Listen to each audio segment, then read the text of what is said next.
And finally, my throat is getting itchy, scratchy. I'm tired of talking here, but I'm going to keep doing it because I got a wide receiver value that I have to talk about. And I think this guy's being largely underlooked right now. And again, like I mentioned, things could change over the summer as we progress closer to the season through training camp and everything. But I think that Jacksonville Jaguars wide receiver Christian Kirk is a screaming value right now. Why do I think that about Christian Kirk? His redraft ADP, wide receiver 30. He finished as the wide receiver 34 in points per game in 2023 at 12.5 points per game, but he was the wide receiver 19 in 2022, just a year before, at 14.2 points. Now, if you look at that, 14.2 drops to 12.5. That's not a huge shift, but that is enough of a margin to drop a dude from wide receiver 19 down to wide receiver 30 over the course of a season. So kind of like with Nico Collins here, if you decide to take a running back or two early in the draft, you miss out on those top wide receivers.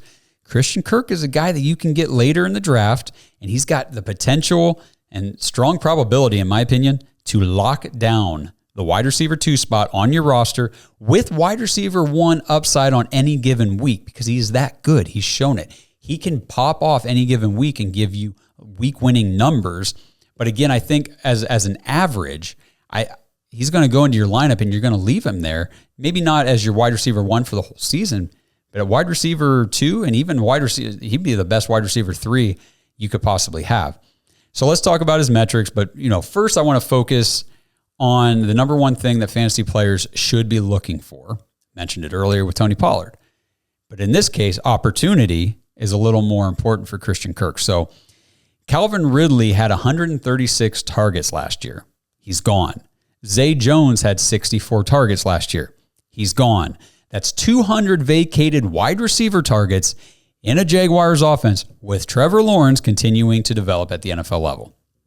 That is a lot of vacated targets, and I imagine a good chunk of those are going to go to Christian Kirk. Kirk had 85 targets in 12 games last season, good for 7 targets per game the year before. In 2022, he played 17 games without Calvin Ridley, and he had 133 targets, 84 receptions, 1,108 yards, and 8 touchdowns. That was 7.8 targets per game. His 17-game numbers were better than Calvin Ridley's in 2023, so I fully expect Kirk to reprise his role as the wide receiver 1 in the Jags offense. And if he plays 17 games, of course, all this fantasy talk is non-predictive of injuries. You just can't predict those things typically. But in a 17-game season, I just don't see how Christian Kirk doesn't finish as a high-end wide receiver 2 in fantasy football.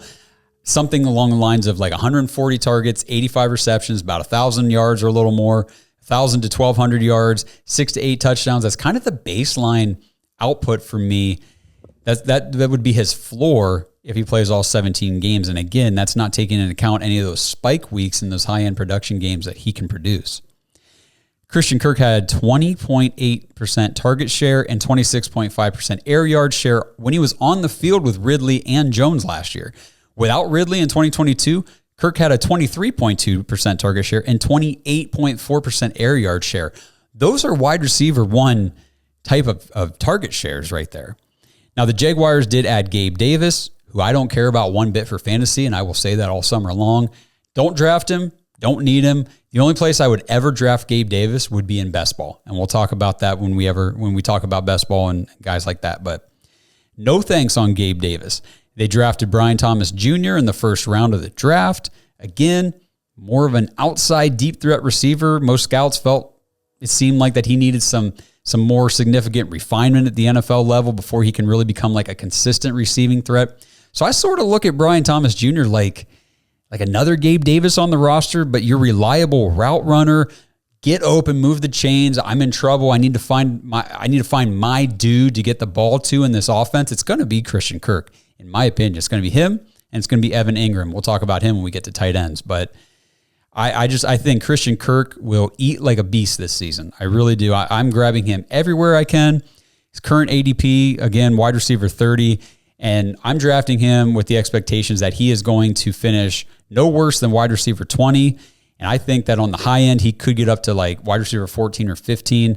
He has that type of ceiling. So I'm grabbing Christian Kirk at least at this point in the summer where his ADP is, he's one of the guys that I am targeting heavily in all my fantasy redrafts.